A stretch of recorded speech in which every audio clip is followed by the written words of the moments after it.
Welcome to Saturday's Warrior, where we talk all things BYU, Big 12, and realignment.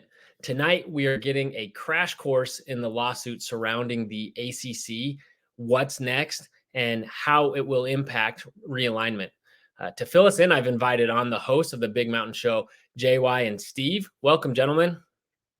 Hey, it's great to be here. Thank you for having us. Yeah, thanks for having the Mountain on your show.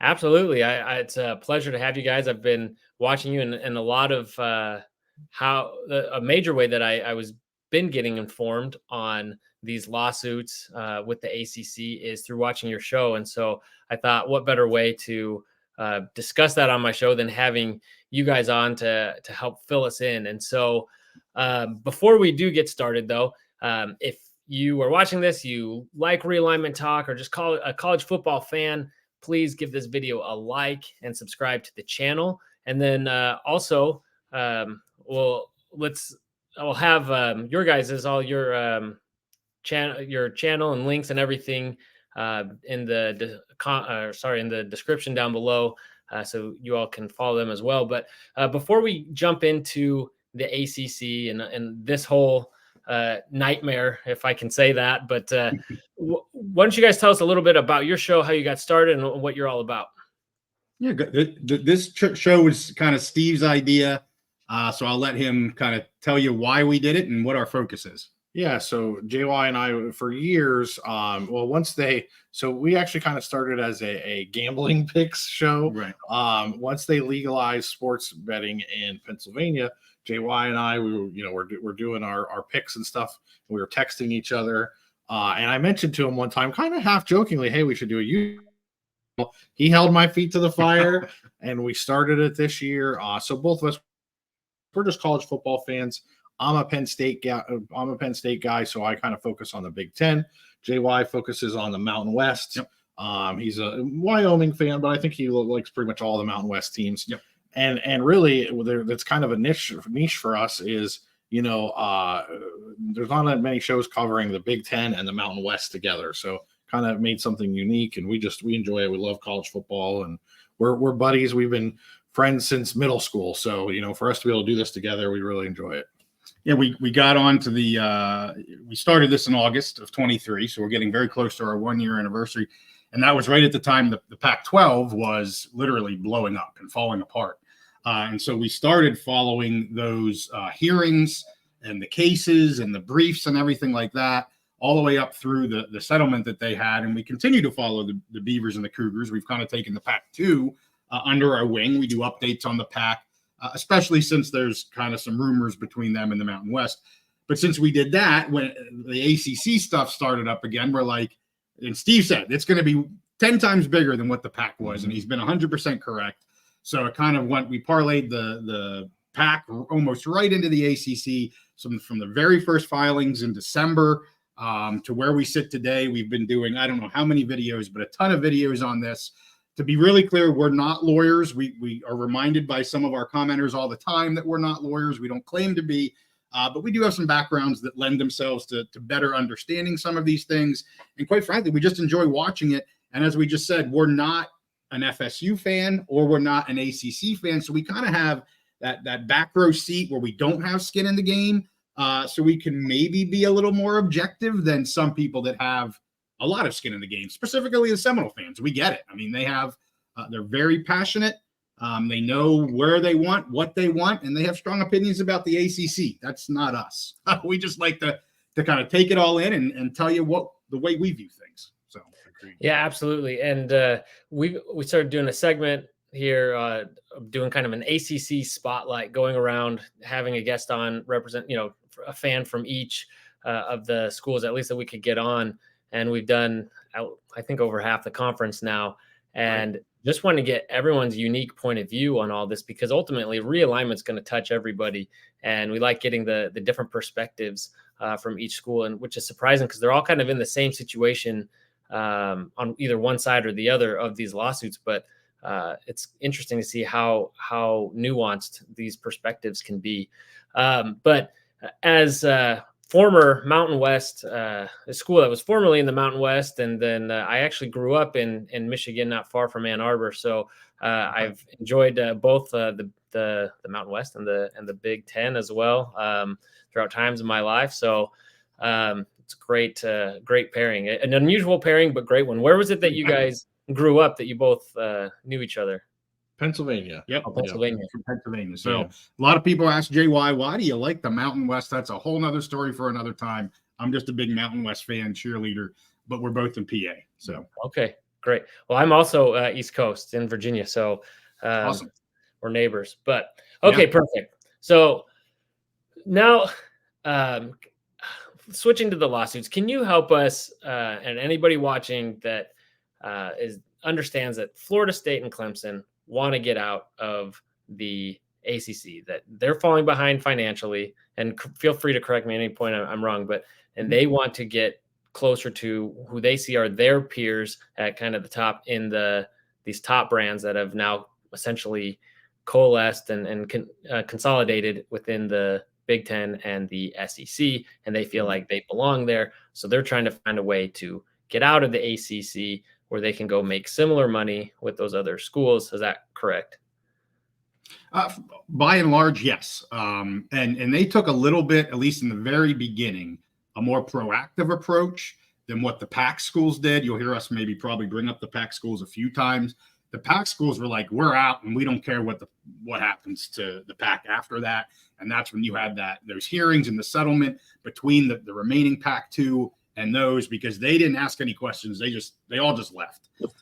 What Florida State and Clemson tried to do in the beginning was get some answers to some really important questions before they went forward and actually put forth their withdrawal notice and actually were going to leave the ACC. So where we stand here today, they haven't done that. They haven't formally withdrawn from ACC. Like you said, we all know what the end game is here, but the original filings were really to kind of proactively, if you want to call it that, answer a few really important questions about what happens when they leave to their media rights and about the withdrawal penalty that the ACC bylaws would impose on them. Okay, so why do we have multiple lawsuits going on simultaneously? How do they differ? What is the end game? Is there any sort of are they working together? Was this plotted out, or are both kind of acting independently? How does this all fit together?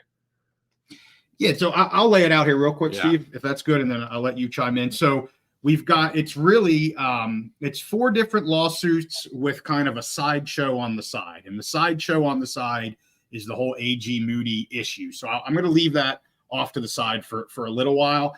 There's 4 main lawsuits. There's 2 in North Carolina, 1 in South Carolina, and 1 in Florida. So the very original lawsuit that got all of this kicked off is when the ACC filed a lawsuit against FSU in North Carolina. They knew what Florida State was going to be doing. They knew there was a Board of Trustees meeting. Everybody knew what was going to happen the next day. So they preemptively were like, well, we're going to file first. And that's what they did in North Carolina. The day after that, December 23rd, I believe it was, Florida State filed in Florida, really asking 2 main questions. Now, their lawsuits and their amendments have been just very, very long. They get salacious into all kinds of different stuff, into the headlines about attacking Swafford and attacking Raycom and bringing their families into it. That's all fun to talk about, but that's not going to get them out of the ACC. The 2 main things that FSU needs to know, and Clemson at that matter, and I'll get to Clemson here in a second, but again, it's what I had talked about before. It's the withdrawal penalty in the bylaws. So the FSU is saying that this withdrawal penalty is unenforceable. There's no rhyme or reason to the amount. The way they calculated it is 3 times the revenues that they get, or the budget, I should say, not the revenues, the budget of the ACC. And they're like, that's an arbitrary number. It's not backed up by any sort of loss that you're going to have. So they say it's unenforceable, where the ACC is saying, no, this is an alternate form of performance, and that's how you can get out of this. A lot of legal mumbo jumbo, but item number 1 is, what are the true withdrawal fees and what are enforceable? That's the first piece. The second piece, and probably in my opinion, the most important piece for these 2 schools, is what happens to our media rights when we withdraw. And so from the time, the year that we withdraw, anytime after that, we're no longer in the ACC. We're not playing ACC games. Do the media rights come with us to wherever we go, or are they retained within the ACC for what we know to be potentially up until 2036? Now, I'm not going to get into the details of there's an option and all that kind of jazz. ESPN can walk away and all of that. But ultimately, if everything falls in line, the ACC saying we have your media rights through 2036, whether or not you're in this conference or not. It's the ACC says it's irrelevant. FSU says, no, we disagree, and we want the court to tell us that we can actually take these media rights with us.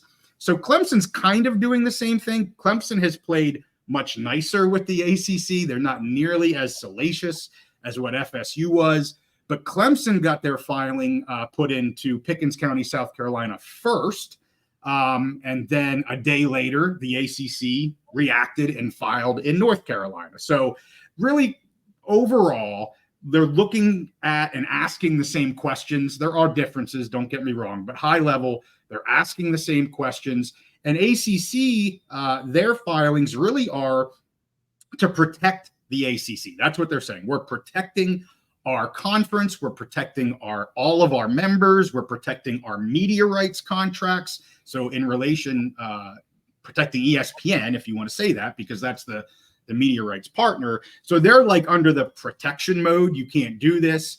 And FSU and Clemson at a high level are asking these questions of the court to know the answers before they withdraw. But we've got way more salacious than just those two questions at this point. So anything you want to add to that, Steve? Yeah. So as far as the initial phase here, and JY has it perfectly correct of what the initial questions are. But what I'll say is the underlying questions behind those questions is basically the underlying question is the grant of rights. What is it? How is it enforceable? And how is it enforceable? Can you just pay a penalty? Right. Or do they really own your rights until 2036? And that's really what Florida State was trying to figure out, their underlying question of what's going to happen if we just say we're leaving. And so far, we don't have answers to that. We have no idea. Yeah, I mean, what you laid out, essentially the ACC argument has been my understanding for years, which is why I thought the ACC grant of rights was so ironclad, was because if you do leave, not only is it cost prohibitive, but then also you're basically forfeiting the media rights to all your home games, right? And so, okay, so both are... Real quick before we move on, I'm sorry. You mentioned ironclad, and it got my spidey senses going. And with you being a BYU and Big 12 guy, so there is precedent. The Big 12 grant of rights was actually the original grant of rights that the ACC grant of rights was based on. And yes, the framers, the builders, the writers of that grant of rights in the Big 12, that was exactly what their intention was to make it ironclad and to bar the door from anyone leaving. So that was, I just had to mention that since you mentioned the ironclad. Right. Yeah, which actually brings up a question. Well, we'll get to that later, but so now we have both of these, I guess, lawsuits and countersuits, or however, so it's going back and forth, going both ways.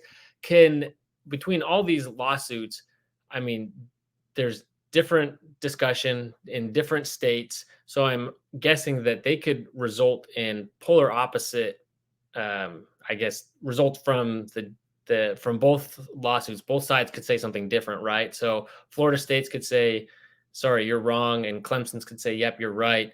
And then how would those, or any differences between these suits be reconciled? Yeah, so let me take a step back real quick, and then maybe I'll let Steve answer that question. So that's really all we've done so far. Like everybody, we're 8 months in. How close are they? They are not close at all.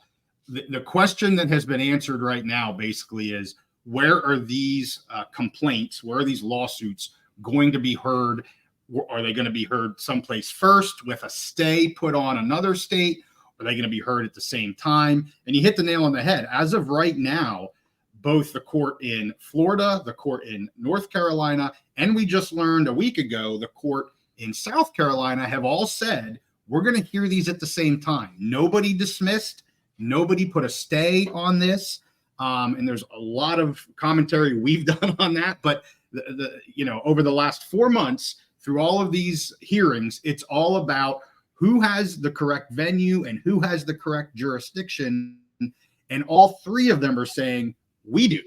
Now, with that, there have been appeals to all of this. And that's where we sit today is all three are saying this is the correct venue and we have jurisdiction, and they're being appealed. So we haven't even gotten to any sort of these questions that we talked about here early on, haven't gotten there at all.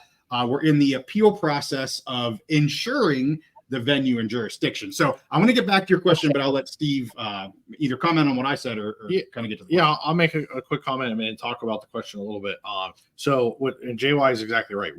So the fundamental phase of the case that we're in right now is still phase one, what we were in from the very beginning.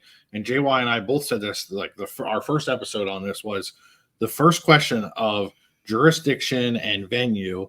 Once we have an answer to that, that is going to be a game changer in the case. That's what's going to get us closer to a settlement and all that. We still haven't got an answer to that phase one. So, right. And why is it important? Well, you brought up a great point, your question where you said, what happens if we have these going on in all different states? Well, that's what we have going on. And it is chaos. The Judge Bledsoe in Mecklenburg, North Carolina has said, there'll be chaos if there are cases going on in each state.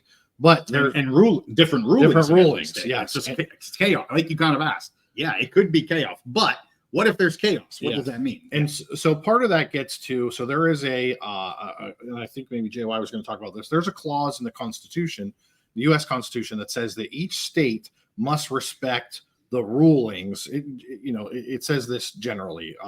It's interpreted basically meaning each state must respect the rulings in other states. They can't just, if there's a ruling in one state, they just can't ignore it. They have to basically give it the that ruling, the full faith and credit, like that ruling applies in every state.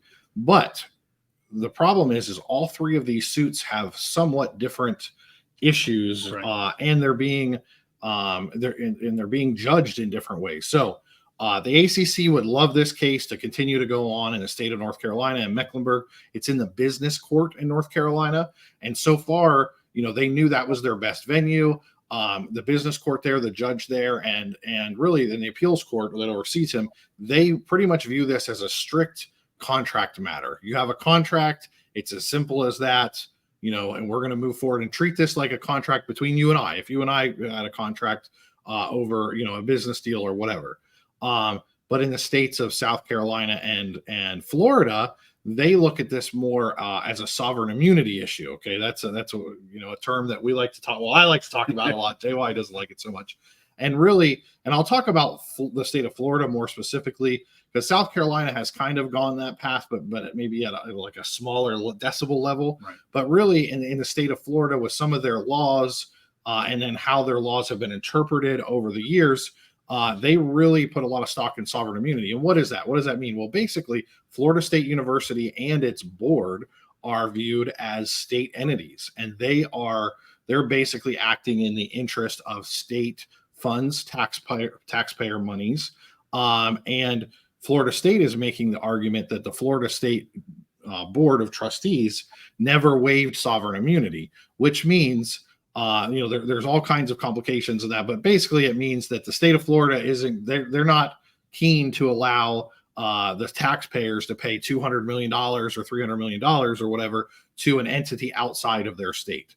Now, that's a big question right now. Did they waive sovereign immunity? Did they not? In the state of North Carolina, the judge there has ruled that it was implicit, that they did it just by doing business in the state. Right. And there's some other examples of that.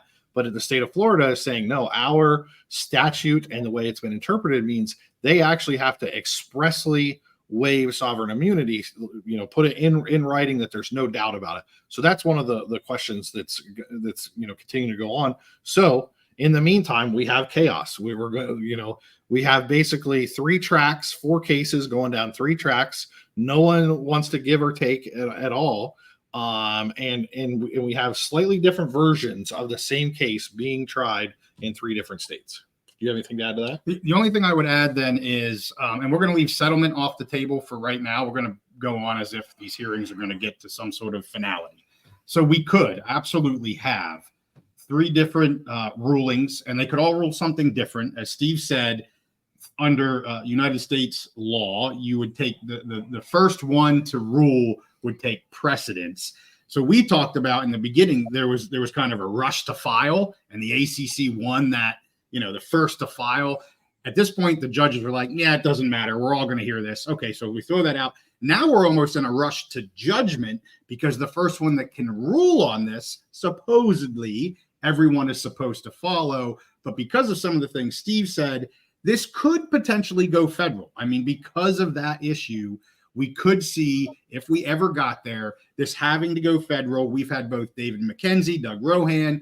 We've done some other shows and reading some other lawyer opinions on this. They think the odds are pretty low that this goes federal, but that could always happen.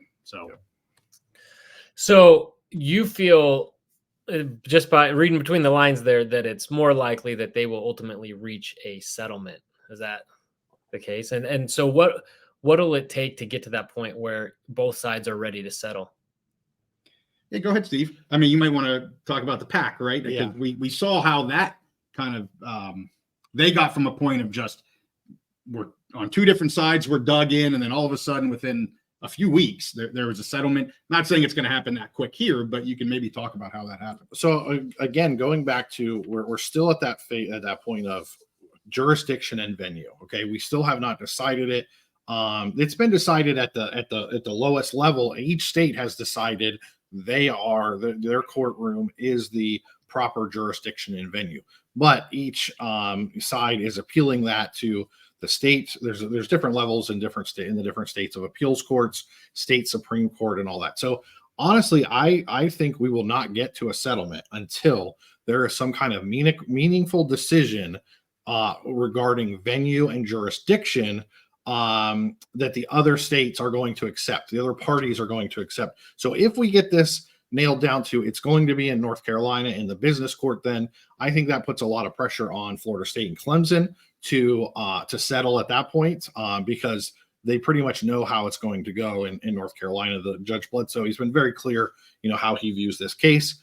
On the other hand, if there's a strong ruling by, let's say, that it goes all the way to the Florida State Supreme Court, that because of sovereign immunity issues, that this case will be held in the state of Florida, and that Florida State did not waive sovereign immunity.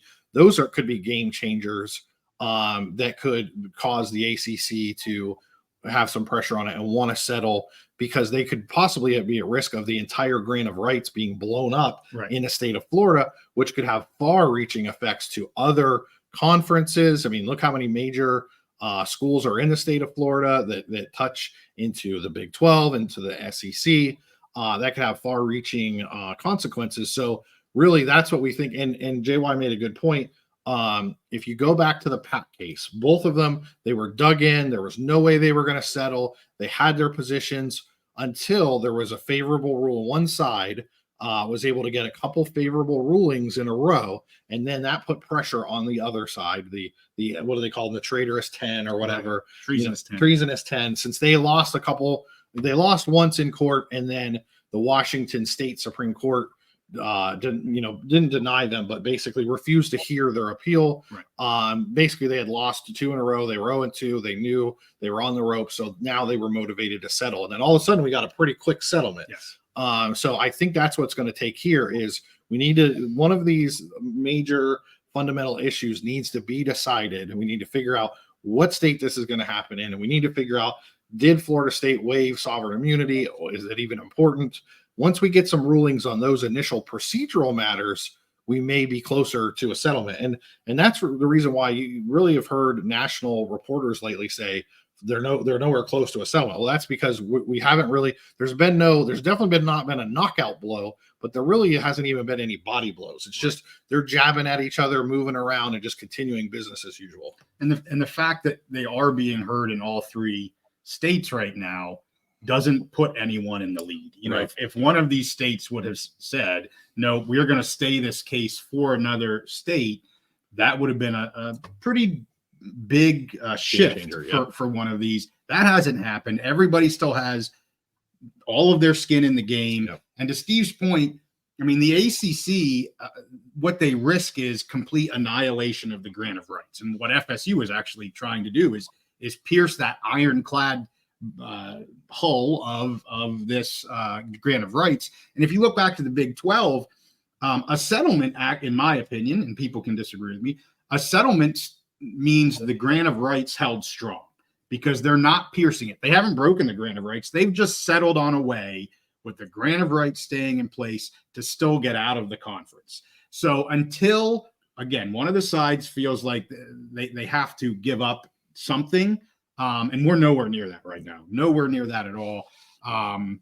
We don't see a settlement happening anytime soon. Okay. And we do think that's the eventual likelihood. Yes, in the end. Yeah. Most likely it'll end in a settlement. Yeah, and I think that's the case. And it makes sense right now for both sides to, especially as you mentioned, we're still relatively early in this in these proceedings. So I may have jumped ahead by asking about the end and the outcome, but so you mentioned we're still in phase 1. So I've got a two-parter here. What are we waiting for to get to the end of this phase and finally have this, like what needs to happen? What's the next move for us to kind of finish up this phase? And then what are the subsequent phases, assuming, it all does play out or just, if they don't come to a settlement right after, if it continues? Yeah. So we've got to get through the appeal process first. And every state has their own different appeal process. For North Carolina, they actually, the next appeal from Judge Bledsoe's business court is to the North Carolina Supreme Court. So that FSU appeal is with the North Carolina Supreme Court. I have no idea how fast they move. I doubt any Supreme Court moves very fast. So I don't envision us getting a response from the Supreme Court in North Carolina anytime soon. I would say they're probably most likely to uphold what Bledsoe says, but he has actually stayed any other hearings in his court until the North Carolina court rules on the appeal, which to me makes sense. Like, we're not going to continue on hearing this until we know what the appeal is. So that's North Carolina, and that applies to both the Clemson and the FSU cases that Judge Bledsoe's hearing in North Carolina. So that kind of kills two birds with one stone on that piece. In FSU, a complete 180. So they have multiple levels of appeal processes. It's in the first level. I think is it the first district court of appeals or something like that. And that's where it sits right now. I'm sure that will move faster than what a Supreme Court of a state will move. But the important piece here is Judge Cooper there in Florida has said he is not going to be staying hearing this case to wait upon the appeals court. He's ready to move forward with this. He's going to continue to move forward with this. So that's a huge difference between North Carolina and Florida. I will say in North Carolina, Judge Cooper is a little slower in getting his written orders out and things like that, but that's minor compared to waiting on an appeal process, right? So massive differences between those two states. And to be clear, when JY says we're waiting on the appeals process, this isn't an appeal of a verdict. This is just an appeal on the initial motions to stay and to dismiss. So we're appealing these are procedural motions that are, so we're waiting on appeals for the original procedural motions just to decide if the case is going to be heard in these states. Yeah, thanks. And then in South Carolina, we just had the hearing. So I have not had a good chance to look into what that appeal process looks like in South Carolina. So I can't, as of today, talk too much about South Carolina. I don't know if it's more like we see in North Carolina or what we're seeing in Florida, but definitely two very big differences. And then after that, after we get through the appeals, and in my opinion, none of this is going to get overturned on appeal. That's just my opinion. So what does that mean? Well, finally, then we can get to the actual case, hearing these complaints, hearing these counts that they're bringing forward. I don't have a timeline for that. Now, I would say in Florida, it's probably because they're not staying this. You're going to see that happen, I would assume, here in the next couple months. But we haven't gotten zero timelines in terms of what Judge Cooper is going to be doing. And that's an area where we could see, if one state is starting to move forward, that's another area where that could be a pressure point to cause the sides to come to a a settlement. So I have my doubts that we'll ever see a trial, but if we do, it'll be probably Florida, like JY said. They're moving much faster, and they really have an interest in getting all the details of this case out in public. Right. But I'm not convinced we will ever see a trial. I'm convinced that there'll be continue to be, not convinced, but I'm of the mind that there will continue to be appeals to these procedural motions, and maybe the federal court intervention at some point. So we'll see. But I'm not. The next phase is trials, like JY said. But I don't know if we'll ever get to the next phase. We might just have a settlement. It just this phase one might be drug out and drug out and drug out for months. You mentioned they're going faster in Florida. Is that by design because they're trying to win this race to have the first ruling, or is it just procedural? Is just the way it's organized that it just naturally moves faster? That's a great question. I can't give you probably a firm factual answer on that. I just think, the ACC fans would say it's because they want to win the race to judgment, right? That's maybe conspiracy theory. I think they just do things different down there. Honestly, that's just the process they use. Different states have different processes. I would guess. Maybe this is a Doug Rohan question. Yeah. Why Judge Cooper has decided to continue this down in Florida.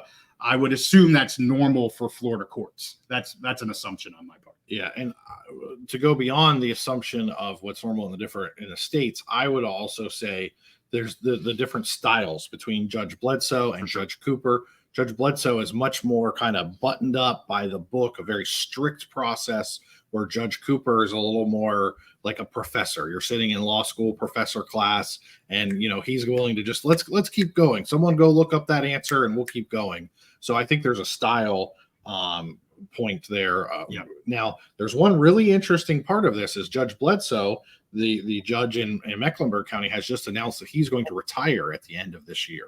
So we have no idea yet at this point how that's going to affect the case. Right. There is some precedent in some states where a judge retires and they will stay on for a case that they're in the middle of, as kind of a basically just kind of a retired judge still has some access to the court or whatever. So that's possible. But we'll see. That's just a guess. We'll see. But he's announced he's retiring at the end of this year. Okay. Wow. I hadn't caught that little nugget. So you'd mentioned just quickly all these appeals and things going on. Are most of those pretty valid, or are a lot of those just strategic and trying to hold up the other side, or is it just kind of ticky-tack things, or are they items of significance? It's yes to everything. Yes. But I think overall it's just slowing up the other side. It's just being especially honestly for the ACC. The ACC, I mean, there's no rush to judgment for them. They'll let this sucker, other than the cost of it, they'll let it drag out as long as they can. Again, the cost is really the only thing holding them up from doing that. They think, of course, that they're in a great position. There's no rush to this. FSU wanted this decided yesterday. So, definitely a difference there. But I think the appeals will just continue to happen. It's just what they do. It's a hope and a prayer that another judge is going to view this differently. But again, to me, in this case, and knowing what we know, I think they're all hopes and prayers. I don't think they're going to happen. And I would say that the ACC has motivation to slow things down in the state of South Carolina and the state of Florida. Right. Those two bodies have a motivation to slow things down in the state of North Carolina. Right. So that kind of adds to it. Now, I will say what they're appealing are major fundamental issues. They are. Yes. So it's not just there. It's not frivolous. I think that the fact that it's slowing it down in the other states is a benefit, but they are major fundamental things that they're appealing. Whether a case should be dismissed or stayed in this state while it goes on in the other state. So definitely not frivolous, but there's definitely some strategic value to slowing things down in a certain courtroom that you want to. Yeah. Okay. Very interesting. So before we get to what settlements might look like, ESPN and their media deal with the ACC, that's been a big topic of discussion. Can you explain to us why that its role in all this and what both sides are trying to achieve? Yeah, so the media rights deal that ESPN has with the ACC is this super secret lockdown. Nobody can see it unless you go to the ACC headquarters in a special room with no cameras and yada yada. Like literally, that's literally how you can see this document. I picture Mission Impossible like this.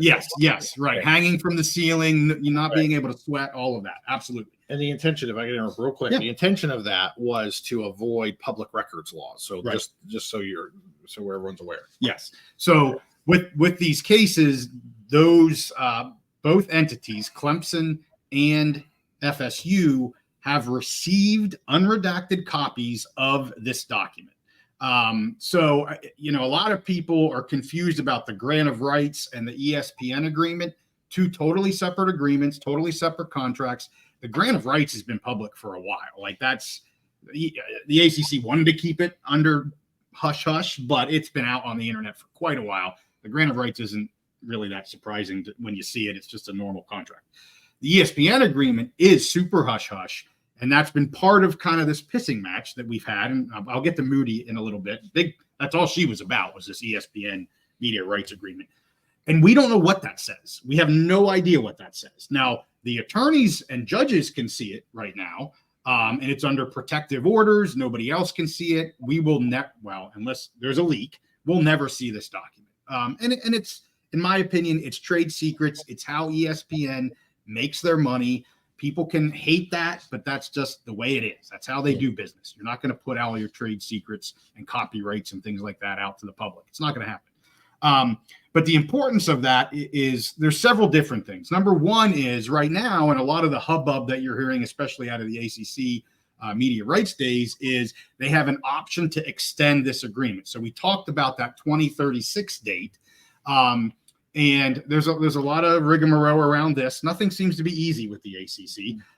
But the previous commissioner, or was it Phillips? I guess it was the existing commissioner. I don't know. One of the commissioners extended the option time for ESPN to look in and opt in or opt out and potentially make changes to the media rights agreement through 2036.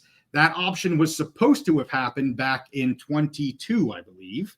And he gave them more time to make a decision on what they're going to be doing with the ACC's media right agreement. That actually ends, I believe it's February of 25, February of this next year. So we're getting close. And you see a lot of stuff on X. Oh, they're going to extend it. They're not going to extend it, yada, yada, yada. We're not going to get into that. I have no idea. My opinion is they're going to extend it, but I have no facts to back that up. But that's a lot of the hubbub that you're hearing right now is whether or not they're going to extend it. If they don't extend it, it ends in 2026 or 7, Steve. Remember? 2027. So if ESPN says, nope, we're going to opt out, we don't want this option to extend, then then the media rights contract they have ends in 2027, which would be a huge win for FSU because they wouldn't have a media rights contract, the ACC, and they wouldn't be tied to anybody after that. If they extend, and that's where this 2036 number keeps coming up, that would be the extension for ESPN through 2036. So kind of two different dates in terms of when the media rights contract expires, and February of 25 is when ESPN has to notify the ACC whether or not they're going to be extending that. And if I could add a couple things, there's an assumption that there's something in this media rights deal that's just so it's controversial. Right. It might just be standard lawyer mumbo jumbo, very similar to other contracts. We don't really know. But obviously some of the reasons that they don't want it released is, like JY said, the trade secrets, the processes, the wording and language around the look-in, how they can adjust things. That's a big part of it. But the secrecy around it isn't necessarily due to the content of the agreement. It was put into place. And again, I think this was something that was started originally by the Big 12 when they worked on their grant of rights. But a lot of states, you have a conference with at least half public universities. If let's say Florida State had to have received a copy of this grant of rights, their president received a copy and kept it in a file cabinet in his desk or in his office, that is now public record, and it would be very easy for someone to get it. So a big part of this secrecy was to keep it basically safe and secure from public records requests. Okay. And one of the biggest pieces, and I'm going to save my thoughts on this because I think you want our predictions at the end here, but the one piece that a lot of people have differing opinions on, and that's all that they are, because nobody knows what this says, other than, again, the lawyers that are not going to say anything about it, is the composition clause. And the composition clause basically is whatever the ACC has to have, their composition of members, in order to maintain a big enough membership to continue this agreement with ESPN.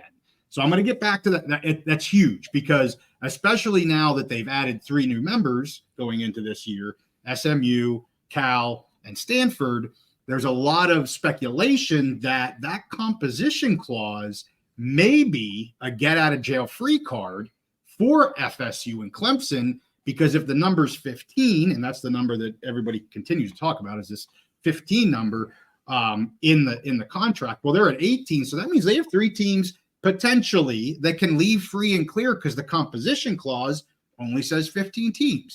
We don't know that to be a fact, but that's a lot of the speculation. And as far as the competition clause, beyond the number, because the number is important, like right. Jay White mentioned, it's the wording of the competition clause, and that's a big part of why they want to have access to the agreement. Is lawyers can use how things are worded to attack. They can, does it have to be the original 15? Can right. it be any 15? May, must, yes, all that. And so it's very important to get the wording of that so that they can kind of attack that. And then I want to make one other point. We talked about, what could cause a settlement or whatever. So if Florida State is able, if it looks like they could potentially pierce that grant of rights, okay, that is obviously a pressure point. And then if you were to combine that with ESPN in February backing out of the deal that were to end, that could be, both JY and I think that the ACC will continue to exist in some form or fashion. But if you had a combination of those two things where it looked like Florida State was going to be able to burst that ironclad grant of rights, and ESPN doesn't move forward with their media rights agreement, you could potentially make an existential crisis for FSU, similar to what the PAC went through. Right. So that's something, obviously, for their existence, they want to avoid those two things at all costs. Very interesting. So, I had a question queued up in my brain, and as I was listening to you, I forgot it because it was very interesting. So we have all of these potential deadlines coming up, and we have this potential settlement that could come. But, well, actually, I guess when these sides come together, and like you said, you think that most likely it'll end in a settlement at some point, and that a lot of what that settlement looks like will differ depending on the rulings and on a lot of other things in the timeline. But is there a chance that, or is it possible that it's like, what are the different ways the settlement could look like? Will it just be that FSU and Clemson will be able to get out, but everyone else is still locked up in that grant of rights? Or is it possible that when they get out, that's going to leave a loophole or room for other schools to leave as well? Or how is that going to impact the rest of the schools that are in there? You want to go first? Sure, I'll go first. So like JY mentioned earlier, if there is a settlement, so a settlement is a mixed bag for both sides. So if there is a settlement, that means the grant of rights stayed intact, and they had to do something to get out of it. They had to pay money. And so, I've seen numbers thrown out there. The original filings, they talk about 400, 500, 600 million. I think a settlement, just a ballpark guess, would probably come in the $200 to $300 million range. We'll see. That's just a guess. But if there is a settlement, it's really just going to establish the price you have to pay to get out. Okay. Because Florida State, they're dead set on getting out. I think Clemson probably is too, but Florida State definitely is. And so at this point, it's how much is it going to cost to get out? So Florida State would get what they want. The ACC would get what they want by establishing that the grant of rights is indeed intact. And if you want to get out of it, you're going to have to pay a pretty penny. And it's all about establishing that price. Now, how many schools in the ACC could pay that? How many want to pay that? Right now, it looks like just Florida State and Clemson. Let's say for conversation, it's $200 million. Okay. There's probably only 2 schools right now that are willing and able to pay that, and that's Florida State and Clemson, with the basically just the anticipation that they would be going to the Big Ten or the SEC, which are the 2 richest conferences. You know, no offense to, I know you're a Big 12 guy and your viewers are Big 12 fans, but it probably wouldn't make a lot of sense for either one of those schools to pay multiple hundreds of millions of dollars and leave the ACC to go to the Big 12. It would make more sense for them to go to one of those Power 2 conferences just because the money is so big. It's just dollars and cents at this point. It's not about feelings. It's about dollars and cents. So to me, that's what a settlement would look like. And again, it would establish a price to get out, but also solidify the standing of the grant of rights. Yeah, overall, I agree. I'm going to separate a settlement into 2 pieces. And it goes back to what we talked about near the beginning, the 2 main questions that they want answered. And that's the withdrawal penalty and the media rights. I'm under the opinion that the withdrawal penalty is a pretty strong penalty. I don't think it's not enforceable and all this mumbo jumbo that FSU is painting it as. And I believe it's been a while since we talked that number. I believe that's about $140 million, if my memory is serving me correctly. So I think that 140 is going to be, I'm not going to say set in stone, but it's a pretty sure thing for me. So then you have to say, okay, well then if the withdrawal penalty is a sure thing at 140, then what about the media rights? And that's when I would get into, okay, are we talking 2027 because ESPN doesn't extend, or are we talking 2036? Again, my assumption, my opinion is that ESPN will extend this agreement and it will be 2036. And that's where you get these crazy $500-600 million numbers that FSU put forth. I don't think it'll be that much whenever we get to a settlement. So my bottom marker is probably 2 because I already got the 140. They're going to make them pay something for their media rights. So the bottom of my guesstimate is 2, and so that's right where Steve has. I wouldn't stop at 3. I'd probably go closer up to 4. So if I'm going to average it, I'm right around the 3 mark, and that's just me playing, just an estimate game between a high and low number. But I don't see this under 2 at all. So that would be my assumption on a settlement. But I don't think the ACC, again, unless there's a risk to the ACC, why let them out for 2, 3, or 4 when they think it's worth 5? They have no reason to do that. So I want to add, as far as a settlement, I think it's become pretty clear that none of the other parties, none of the other conferences, none of the other media companies want to see this grant of rights blown up because it could have such far-reaching consequences. So that's another item where you could see added pressure points. You could see the other conferences tell Florida State and Clemson, hey, we don't want you to go this far and blow up the grant of rights. And they could put pressure on Florida State and Clemson. On the other hand, you could go the other way and you could see, if this starts going down the tracks in Florida, you could see, ESPN, Disney saying, hey, we don't want to get this to the point where the grant of rights in the state of Florida is blown up because that could affect our deal with the SEC and University of Florida. It could affect our Big 12. There's just so many, if this goes all the way and the grant of rights is blown up, with so many public universities, major conferences, it's a huge ball of wax. It's just something that nobody wants, kind of thing. So I think that fact could add some pressure points to both sides and get them to a settlement a little sooner. We'll see how that goes. Yeah, that all makes sense. When you say the 140, so is that number locked in, or as time goes on, will that number decrease as they get closer to that 2036? So the 140 number will actually probably increase because it's the withdrawal penalty that's based on the ACC budget. So it doesn't have that piece, the withdrawal payment or the withdrawal penalty doesn't have anything to do with the media rights agreement at all. It's purely based on their bylaws and what they have. They now call it the severe penalty or more severe penalty. They really bumped that up when just after Maryland had left, and they're like, wow, we got to do something about this. We got to make this extreme, which they did, which they all agreed to. And you hear people reminding FSU, hey, you guys agreed to this, and they did.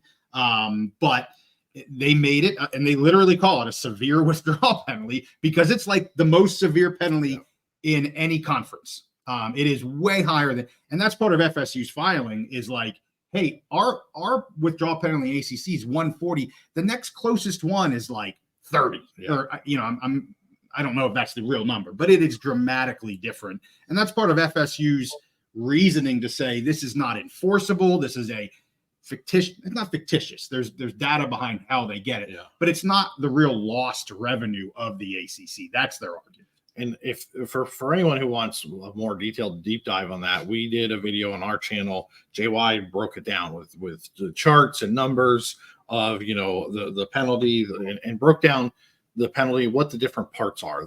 With the withdrawal penalty, the severe withdrawal penalty, all of that with timelines and all that. So we do have a video on our channel where we really, for 30 minutes, we did a deep dive into that.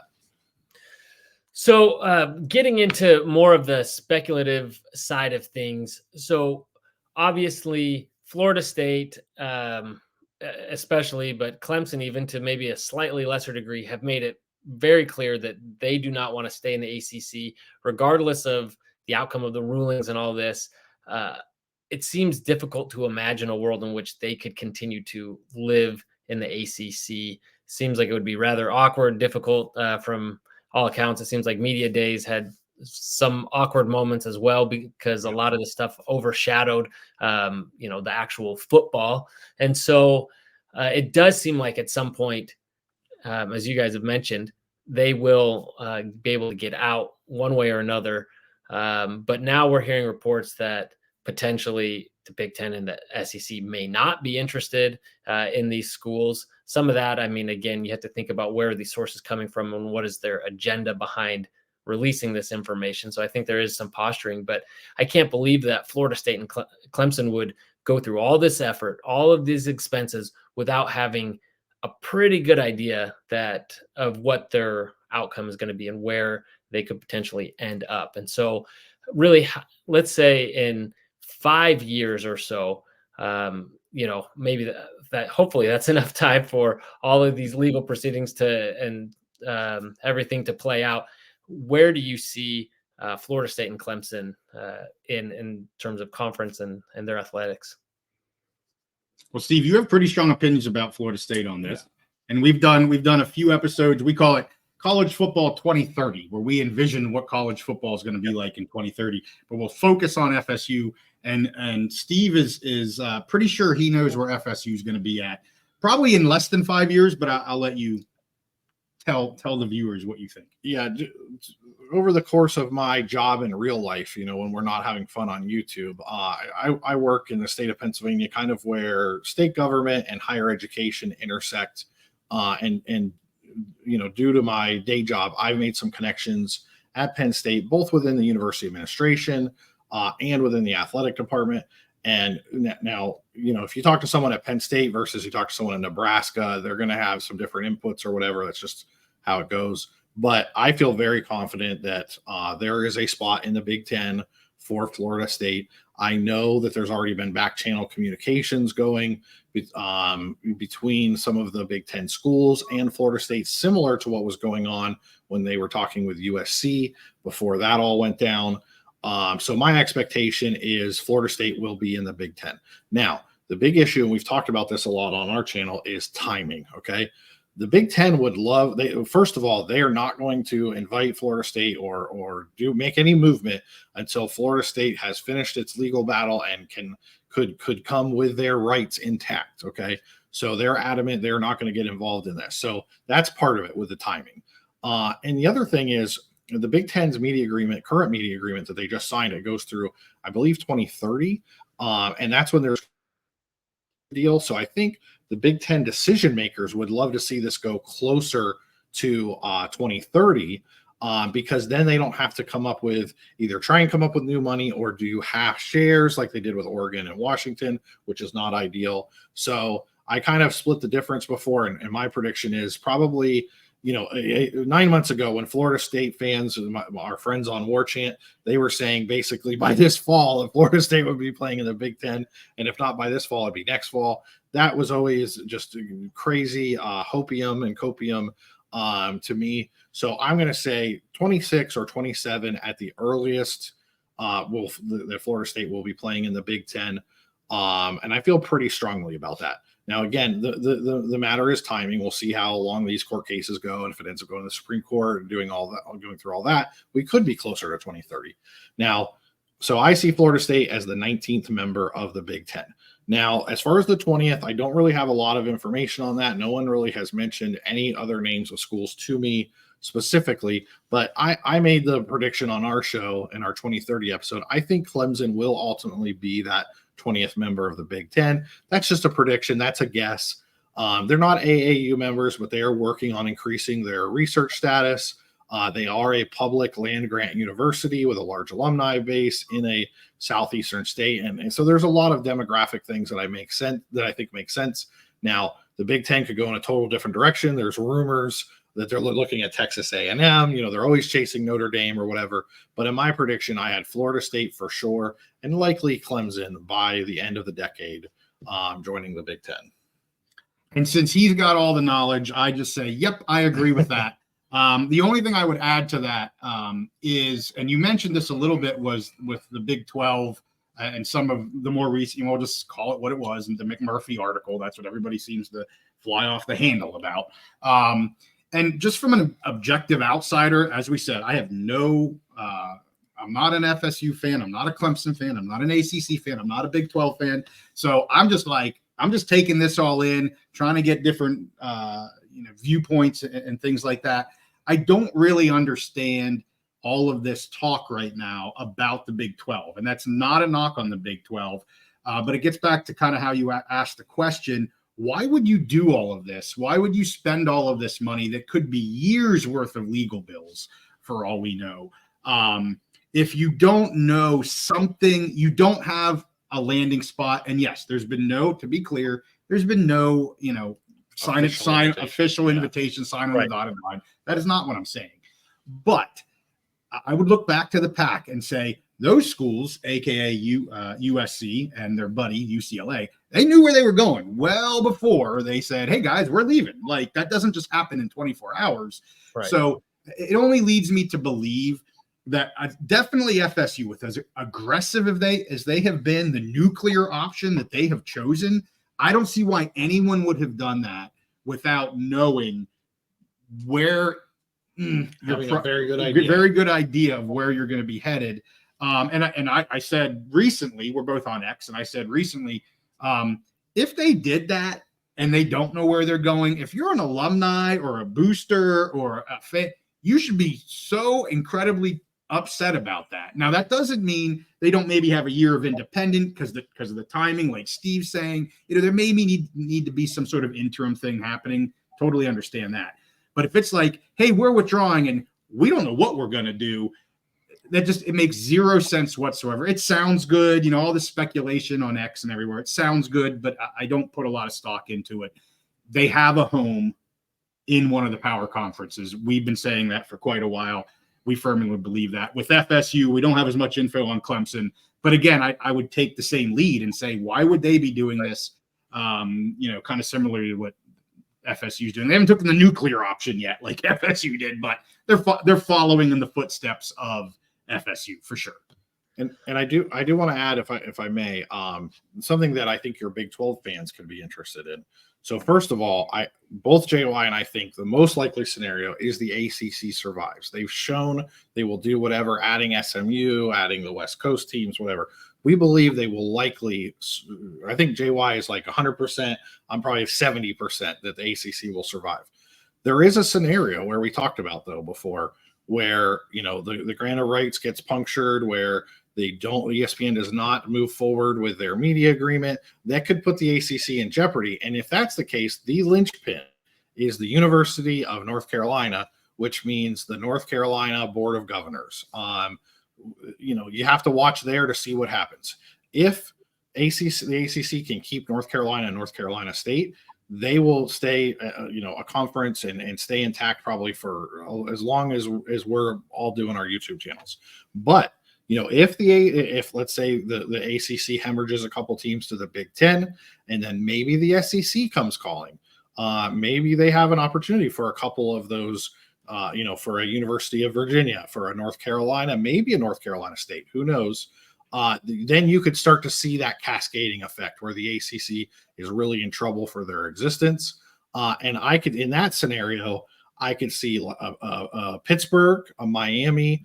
Miami would obviously love to get an invite to the SEC. I don't see that happening, but I could see those two schools as really good fits for going to the Big 12. And there's probably some other schools too, but those are two that would be at the top of my mind if there was a start of a collapse of the ACC, where and both of those schools would fit great, I think, in the Big 12 for sure, with their footprint and the style of football they play and everything.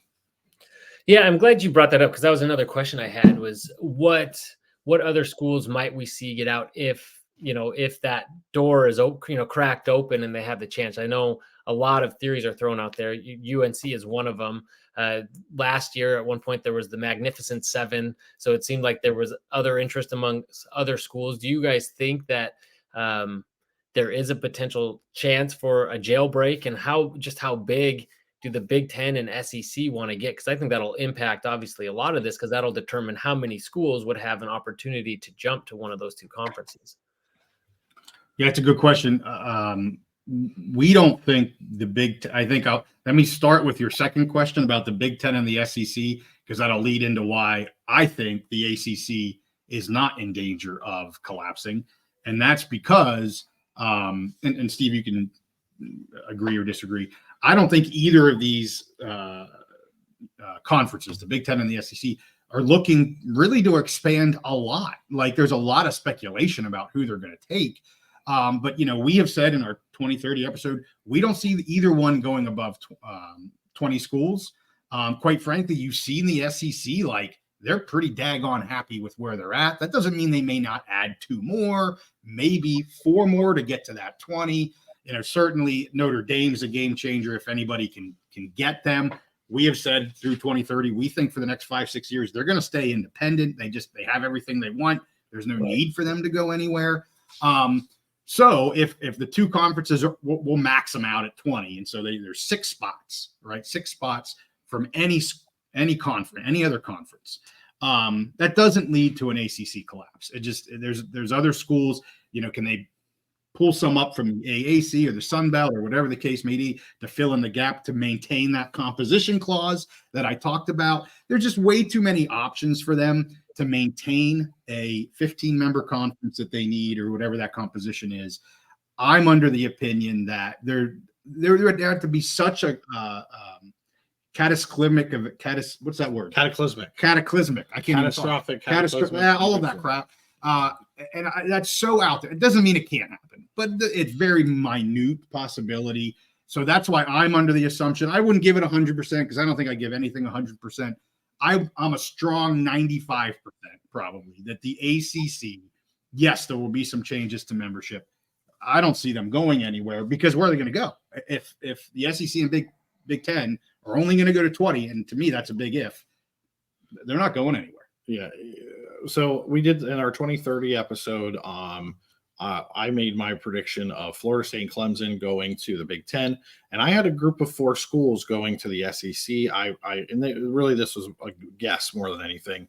I had North Carolina, North Carolina State, UVA, and Virginia Tech going to the SEC, just because there's been rumblings for a few years that the SEC wanted to move into those 2 states. And I think in both of those states, they would have to take a package deal. I think that they would have to take both UNC and NC State, and I think they'd have to take Virginia and Virginia Tech due to the local politics. Now, I made that prediction before the Board of Governors has really, in North Carolina, has come out strongly multiple times now, saying that they believe it's in the best interest in the public universities in the state of North Carolina to stay together in one conference. So again, on Florida State, nobody really knows, beyond Florida State and probably Clemson, what's going to happen. But the key linchpin, you always want to look at certain things. Where can you get your cues? And to me, it's the state of North Carolina, the Board of Governors there, and UNC. If like I said, I know I'm repeating myself, but if the ACC can keep North Carolina, UNC and NC State together, I think that the ACC survives in near perpetuity, because that's what they want. That's their motivation. It's kind of like how Notre Dame is so motivated to stay independent. They're going to stay independent as long as they can.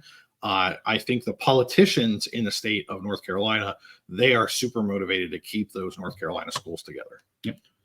Yeah, no, I think you're right. In one way or another, even if, as you mentioned, there becomes a fire sale of sorts, I think the ACC still has a lot of options to stay together. And they obviously have an example from the other side of the country of what not to do and not how to, how not to approach it. So regardless of, who manages to stay and leave.